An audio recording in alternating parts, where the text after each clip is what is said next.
अस्सलाम वालेकुम everyone and welcome back to the pharmaco study. आज मैं आपको बताने जा रही हूँ बड़ी आंत के जो अल्सर है या फिर आंतों की जो सोजिश है जो कि एक दायमी बीमारी है, उनमें कौन कौन सी ग़िज़ाओं से जो है, कौन कौन से खानों से जो है वो परहेज़ करना चाहिए, ख़ासतौर पे उस वक्त जब बीमारी की अलामात बहुत ज़्यादा ज़ाहिर हो रही हों। इन इन खानों में जो है वो सबसे पहले आ जाता है चोकर के आटे की रोटी, ठीक है। इसके अलावा जो है भूरे चावल आ जाते हैं, हाई फाइबर सीरियल यानी कि ऐसा जो सीरियल जो आप अक्सर बाज़ार में बने बनाए मिलते हैं, जिनमें जो है वो गंदुम डली होती है, जौ डला होता है और इसके अलावा चोकर भी डला होता है, मतलब उन्होंने मिक्स किया होता है, ऐसे सीरियल बनाए होते हैं और वो मार्केट में बहुत ज़्यादा मिलते हैं, तो इनसे भी परहेज़ करना चाहिए। इसके अलावा जो आ जाता है वो आ जाता है मकई, फिर इसके अलावा मशरूम आ जाते हैं, प्याज, खासतौर पे अगर कच्चे प्याज हैं उनसे परहेज़ करना चाहिए, ब्रोकली से परहेज़ करना चाहिए, फिर इसके अलावा फूल गोभी होगी, बंद गोभी होगी। इसके अलावा कुछ ऐसी फल और सब्जियां जिनकी जो आप समझे उसका छिलका जो है वो नुकसानदेह हो सकता है, जैसे कि आलू का छिलका। इसके अलावा जो है वो टमाटर का छिलका, ठीक है। इनके टमाटर का आप छिलके के बगैर इस्तेमाल कर सकते हैं।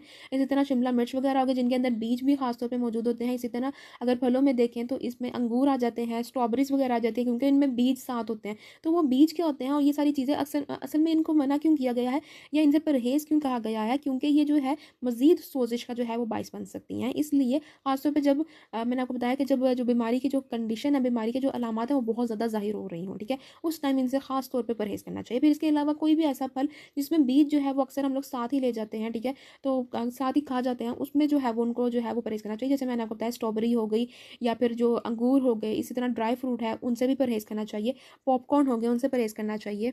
इसके अलावा कुछ लोगों को ऐसा होता है कि दूध या दही से जो है उनको वो हज़म नहीं हो रहा होता, और दूध और दही या आइसक्रीम हो गया, कस्टर्ड हो गया, जब भी वो खाते हैं तो उनको अक्सर जो है वो गैस या ब्लोटिंग का इशू होता है, जिसको लैक्टोज़ इंटॉलरेंस जो है वो कहा जाता है। अगर तो कोई पेशेंट ऐसे पहले से लैक्टोज़ इंटॉलरेंट है तो उसको इन चीज़ों से ख़ास तौर पे जो आंत की जब सोजिश हो जाए ख़ास तौर पे परहेज़ करना चाहिए। लेकिन क्योंकि ये कैल्शियम का बहुत अहम ज़रिया है तो हम कैल्शियम को अवॉइड नहीं कर सकते, तो हम लोग इसके लिए क्या कर सकते हैं कि कैल्शियम को हम किसी दूसरे ज़राए से ले लें। जैसे सोया मिल्क जो है उससे हम लोग ले सकते हैं। इसके अलावा लैक्टोज़ फ्री मिल्क जो है वो मौजूद होता है, जिसमें लैक्टोज़ जो है वो निकाला होता है, इससे दूध मार्केट में अवेलेबल है, ठीक है। फिर इसके अलावा जो है हार्ड चीज़, सॉफ्ट चीज़ नहीं, हार्ड चीज़ जो है, यानी कि जो चीज़ जो होती है अक्सर लोग खानों में डलते हैं, पिज़्ज़ा वगैरह में डलता है, हार्ड चीज़ जो है वो ले सकते हैं। वो भी एक बेहतर जो है वो सॉफ्ट चीज़ की निस्बत जो है वो ज़रा अच्छी टॉलरेट हो जाती है, हज़म होने में फिर भी जो है वो बेहतर होती है। फिर इसके अलावा जिन खानों से परहेज़ करना चाहिए उनमें आ जाते हैं बहुत ज़्यादा तला हुआ खाना, या फिर आप लोग कह सकते हैं बहुत ज़्यादा मिर्चीला, इससे तो ख़ास तौर पे परहेज़ करना चाहिए, ठीक है। इसके अलावा जो है वो कुछ ऐसे अज्ज़ा हैं जो कि हमारे खानों में डले होते हैं, ख़ास तौर पे वो खाने जो हम लोग मार्केट से लेकर आते हैं, जिसमें जो हम जो बने बनाए होते हैं, या फिर चिप्स हो गई, या फिर कुछ ऐसे रेडी टू फ्राई या रेडी टू ईट जो चीज़ें होती हैं, उनमें जो है वो कुछ ऐसे इंग्रेडिएंट्स डले होते हैं, कुछ ऐसे अज्ज़ा डले होते हैं जो कि आंतों की जो सोजिश को वो मज़ीद बढ़ा सकते हैं। और इसके लिए हमें क्या करना पड़ेगा, हमें ये करना पड़ेगा कि हमने जब कोई भी चीज़ खरीदनी है उसके हमने लेबल को जो है वो लाज़मी पढ़ना है। तो जो अभी स्क्रीन पे आपको ये जो नाम नज़र आएँगे उनको आप लोगों ने देख लेना कि वो चीज़ें ना हो, और ऐसी जो है वो आपने खाने की चीज़ें लेनी है, ठीक है। अगर हम लोग सबसे पहले आर्टिफिशियल शुगर की बात करते हैं, जैसे शुगर अल्कोहल, जैसे ज़ाइलिटोल हो गया, सॉर्बिटोल हो गया, मैनिटोल हो गया, एस्पार्टेम हो गया, सुक्रालोज़ हो गया, सैक्रिन। अब ये सारी चीज़ें ये उन खानों में मौजूद होती हैं जो कि अपने आप को क्लेम करते हैं कि वो शुगर फ्री हैं। उनमें जो है ये जो है वो अज्जा डले होते हैं। तो अगर जो है वो अगर आप बड़ी आंत के जो सोजिश है उसके मरीज़ हैं तो आपको इनसे जो है परहेज़ करना पड़ेगा, ठीक है। फिर इसके अलावा शराब से यानी अल्कोहल से ख़ास तौर पे परहेज़ करना पड़ेगा। ये बहुत ज़्यादा नुकसानदेह होती है। जैसे मैंने अपनी माइग्रेन के जो ट्रिगर्स हैं जो मैंने बताए थे उनमें भी इसका ज़िक्र किया था कि अल्कोहल कितनी ज़्यादा डैमेजिंग है, ठीक है। इसके अलावा कैफ़ीनेटेड यानी कि जिनके अंदर कैफ़ीन होती है, जैसे चाय हो गई, कॉफ़ी हो गई, कुछ एनर्जी ड्रिंक्स होते हैं जो क्लेम करते हैं कि हम लोग फ़ौरन एनर्जी प्रोवाइड करते हैं, उनमें कैफ़ीन की मिकदार जो है वो बहुत ज़्यादा होती है, तो उनसे भी परहेज़ करना पड़ेगा। फिर इसके अलावा कुछ प्रोसेस्ड फूड जो मैंने आपको बताया कि बने बनाए खाने होते हैं, ये तो अभी जो आपको आर्टिफिशियल शुगर के बारे में बताया ना, अब कुछ ऐसे पेशेंट होते हैं जो डायबिटीज़ के भी होते हैं तो उनको आर्टिफिशियल शुगर लेनी पड़ती है।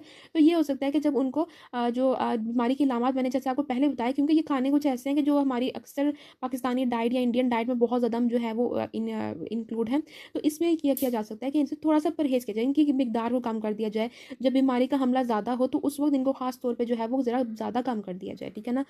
इसके इसमें क्या हो सकता है कि अब क्योंकि आर्टिफिशियल शुगर तो लिए जाते हैं, तो जब ये बीमारी का हमला ज़्यादा हो तो उस टाइम जो है इनसे कुछ ज़्यादा ही परहेज़ किया जाए या फिर इनको छोड़ दिया जाए कुछ टाइम के लिए, ठीक है। फिर इसके अलावा कुछ कुछ प्रोसेस्ड फूड आ जाते हैं। प्रोसेस्ड फूड के लिए भी यही है कि उनका जो लेबल होता है, हर जो भी बना बनाया खाना या बना बनाया फूड जो है, जैसे पास्ता या नूडल्स या कोई भी इस तरह की चीज़ जो बनी बनाई मिलती है हमें मार्केट से, उनके ऊपर उनके अज्जा लिखे होते हैं, तो वहाँ से हमने पढ़ना बहुत ज़्यादा ज़रूरी है।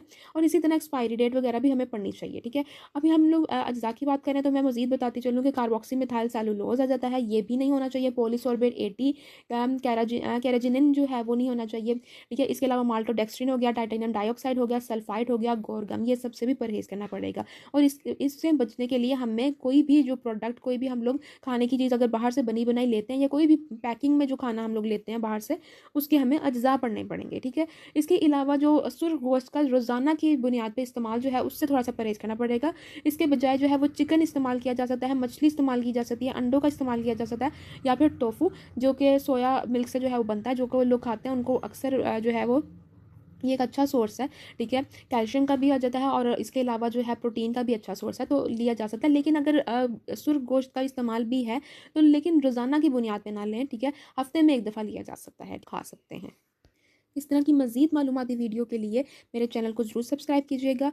और अंटिल नेक्स्ट वीडियो, अल्लाह हाफ़िज़।